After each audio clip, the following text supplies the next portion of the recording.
People like the idea of valuable things, however, oftentimes aren't willing to pay for them or put in the work to earn them.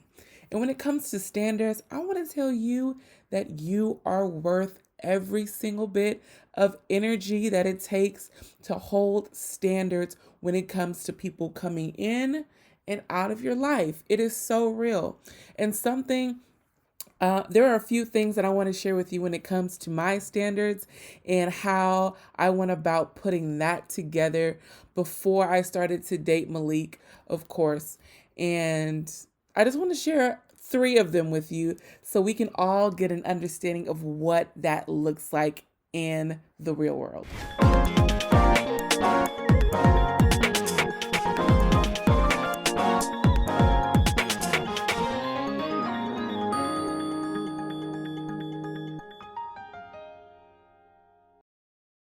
So for me, I understood that my values and even my character and my integrity, I want that to be reflected in the person that I am with.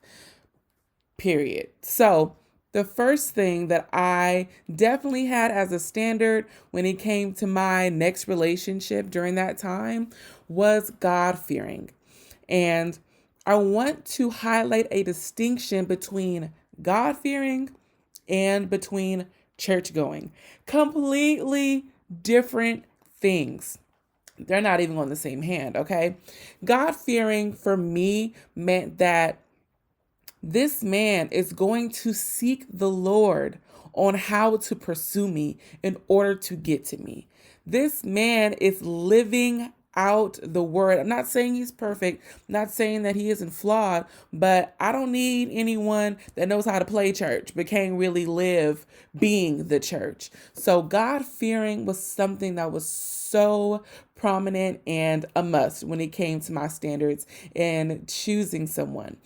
The second standard that I had was respect and honor. And for me, those two things go hand in hand. So, what respect and honor shows up in my relationships is chivalry. That's one instance. And I'll say that because Malik, and I'm gonna be talking about my fiance a lot because that's okay. Malik and I growing in our relationship and even starting it, chivalry was something that he did all the time. He was the first person ever, ever to open every single door that I walked through. The first person ever to come to my home, ring the doorbell when he took me out, did not call me, did not honk the horn, but he put the extra effort in. And how I interpret that or how I receive that chivalry is honor. And the fact that he takes the extra steps to honor me in his actions is something that I hold dear and a standard in my relationship. Another thing is the way that I'm spoken to. What we not gonna do is I don't tolerate disrespectful language and demeaning language. So you're not gonna talk down to me. You're not going to cuss me out because you're upset. I feel that respect and honor is shown through how you speak to me and also how you speak to and treat other people around you.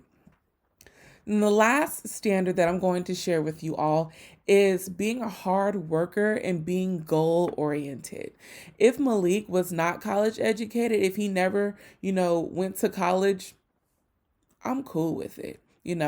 I choose to chase my bag through my academics, and that's fine. But not everyone does that. As long as you have a goal, have plans, and you are actually checking these things off, bringing in some money, hello, somebody, I'm good with it. Your degrees, your accolades, how big your name is in lights does not reflect on your hard work and dedication. And even in that is the attitude of servitude. How do you serve other people? How can you serve me? How can I serve you? And having those standards definitely whatever your standards may be, I just want to encourage you that it's not a shallow thing. Having standards weeds out and helps you avoid situations that you really don't even need to get into. It helps you avoid situationships. It helps you avoid entanglements because a lot of the time we get caught up in personality. Oh, she has a cool personality. He has a cool personality. But I don't want you to get caught up in personality when this person has habits that can't be broken. In addition to that, I want to talk about non-negotiables when it comes to setting standards. Non-negotiables is like the small clause in the standards contract. A non-negotiable is something that you are not willing to tolerate long term. A non-negotiable is not, oh, she can't cook. That's not a non-negotiable. Cooking can be learned, or she don't watch the game with me. That's not a non-negotiable. Sorry. That can be cultivated and learned as well within a relationship. But a non-negotiable is something like physical abuse. You're not going to put your hands on me. That's a non-negotiable. Or, cheating on me. That's a non-negotiable. These are things that you cannot tolerate long term. Even in the non-negotiable clause, I want us to consider folks' addictions. This is a real thing. I was watching a show called Married at First Sight, and this is a show where two people are matched by professionals to be married at first sight as strangers. And during the questionnaire and the interview process, a particular young lady was asked, do you mind if someone was a smoker? Granted, she's never lived with a smoker, didn't know what that was like, and she checked off, I don't mind. She didn't think it was a big deal. But when she got married to this person, the smoking was too much for her, and it drew her crazy. It was something that she wasn't anticipating on actually living with every single day. And this man was addicted to cigarettes. He was not willing to put it down. So I want us to consider people's addictions when it comes to these non-negotiables. And you know what? I hear the pushback. Kendra, that doesn't matter. But it actually does. It is not your responsibility to be someone's coach or counselor in your relationship. It is not your responsibility to fix someone or help them through their addiction. If you want to support someone through an addiction, that's totally fine. But it's different being in a relationship with them and how that takes a toll on the both of you and you as an individual. So I know this was a lot. But I want us to not get caught up on the shallow things that initially attracts us to people while avoiding their bad behaviors. That is a recipe for an accident. And I also want you to know that you are deserving of every single standard that you set, and that you should also reciprocate that same value and honor that you are requesting of someone else to yourself. And truth be told, you have the power to set those standards and not let anyone cross those lines as long as you stand firm in them, because relationships are hard.